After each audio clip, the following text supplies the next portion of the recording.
হচ্ছে মোহাম্মদ চৌধুরীকে বিপুল করে যেন আমরা জয়যুক্ত করতে পারি।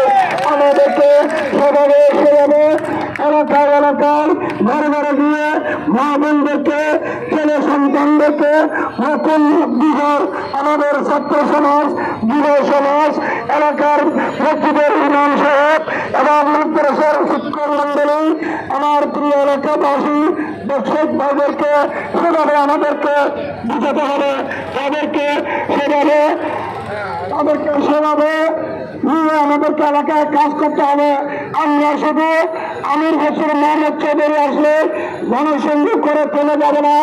আমরা যার যার অবস্থান থেকে যেভাবে আমাদের আহ্বায়ক কমিটি করা হয়েছে 22টি সেন্টারে, আমি মনে করি আমাদের বিএনপি যুবদল, ছাত্রদল, স্বেচ্ছাসেবক দল, জাতীয় দল, কৃষক দল, শ্রমিক দল, মহিলা দল, যতগুলো অঙ্গ সংগঠনের নেতৃবৃন্দ আছেন তাদের নেতৃত্ব আমরা চাই প্রত্যেক দিন 4 মাসটা করে গণসংযোগ আমাদের এলাকায় কর্মসূচি হিসেবে রাখতে হবে। আমি সবাইকে সেদিকে নজর দেওয়ার জন্য আমি দৃঢ়ভাবে অনুরোধ করছি। শুধু আমির হোসেন মোহাম্মদ চৌধুরী আসলে ইসলামী হোসেন আসলে আমরা গণসংযোগ করবো, সেটা নির্বাচনের কোন ফলাফলের জন্য আমরা আশা করতে পারি না।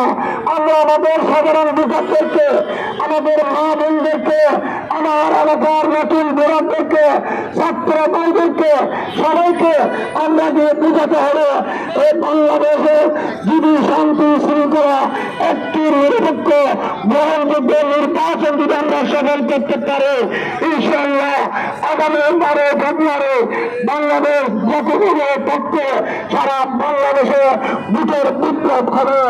আমরা আজ হাতে দিনের ভোট আগের দিন লাগতে হতে পারে না।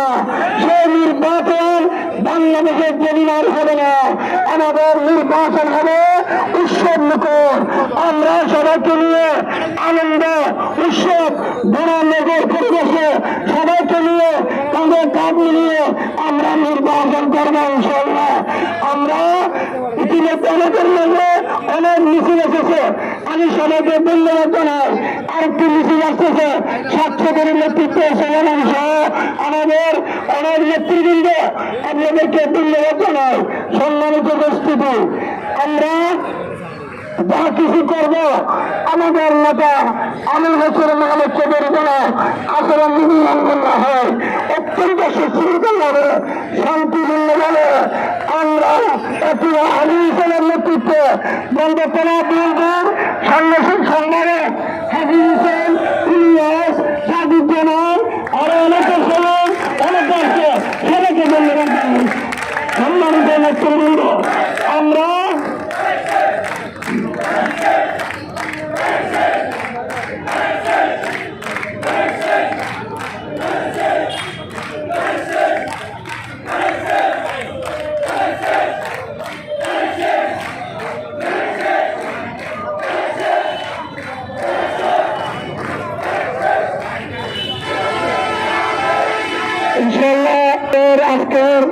আজকের আসনের প্রার্থী আমাদের সকলের প্রিয় সত্যবাদন আমির হোসেন মোহাম্মদ চৌধুরী কিছুক্ষণের মধ্যে আমাদের মাঝে উপস্থিত হলেন। আমি বারবার আজিজ ভাইয়ের বলেছে, আমি বলতেছি বারবার শুধু নয় দলীয়ভাবে অনুরোধ করছি, আমরা আমাদের প্রার্থী উনি যেমন তেমন প্রার্থী নয়, উনি বাংলাদেশের 3 নম্বর ব্যক্তি, যিনি বাংলাদেশ জাতীয় দলের রাজনীতির কাজ করেছিলেন।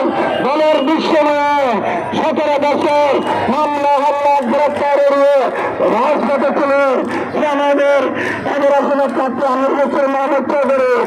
ওনাকে আমরা মিছিলের আগে আমরা মিনিমাম 20 ফিট জায়গা ওনাকে ক্লিয়ার রাখতে হবে। আমাদের প্রার্থীকে সাধারণ মানুষের সাথে বিনিময় করার জন্য সুযোগ করে দিতে হবে। আমরা ওনার থেকে 20 ফিট পিছনে থাকবো, 20 ফিটের মধ্যে কেউ যাবেন না, বিরোধ করতেছি। 20 ফিটের পরে হচ্ছে 20 ফিটের পরে আমরা সিনিয়র 4 মহানগরের নেতৃবৃন্দ, থানার নেতৃবৃন্দ, ওয়ার্ডের নেতৃবৃন্দরা থাকবেন। যাতে ক্রমে সবাই সারে দেখতে হবে অত্যন্ত সুশৃঙ্খল ভাবে আমাদেরকে এই গণসংযোগ সফল করতে হবে। এখানে উৎসাহিত হয়ে কেউ কোনো ধরনের বিশৃঙ্খলা করলে আমাদের নেতা কর্মীদেরকে নির্দেশ দিচ্ছি, আপনারা তাৎক্ষণিকভাবে তাকে ধরে আমাদের সবাই সর্বসবদ্ধ করবেন। কোনো রকমের